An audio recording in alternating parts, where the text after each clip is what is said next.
PermaBASE UltraBacker Cement Board features a smooth mesh and matte surface that creates a more rigid and easier to handle product, and an improved surface providing superior tile bond. It is ideally suited as an underlayment for ceramic tile on floors, countertops, tub decks, and outdoor kitchen counters.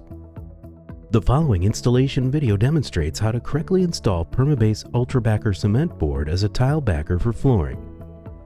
First, measure the work area to determine the proper layout of the PermaBASE UltraBacker boards. Cut PermaBASE UltraBacker to the proper size using a utility knife. Using a 1/4 inch square notch trowel, apply a setting bed of polymer modified mortar or thin-set mortar to the subfloor. Immediately laminate PermaBASE UltraBacker Cement Board to subfloor or base, with ends and edges closely butted but not forced together. Stagger all joints so they do not line up with the underlying substrate joints.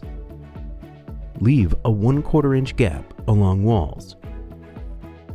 Fasten PermaBASE UltraBacker Cement Board every 8 inches on center throughout the board field and around all edges.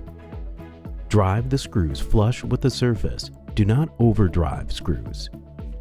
Around the perimeter of each board, locate fasteners 2 inches from the corners and not less than 3/8 inches from the edges. Fill all joints solid with bonding material. Apply a 6 inch wide, 1/16 inch thick coat over the entire joint. For all joints, immediately embed 2 inches of fiberglass mesh tape fully into the applied bonding material. Ensure that the tape is centered over the joint. Apply bonding material over fasteners to fully conceal. Remove all excess bonding material and allow to cure. Set tile in accordance with tile and mortar manufacturer's recommendations. For complete installation instructions, visit PermaBASE.com. Utilize PermaBASE UltraBacker Cement Board on your next project and see how it can make your tile installation go faster and easier.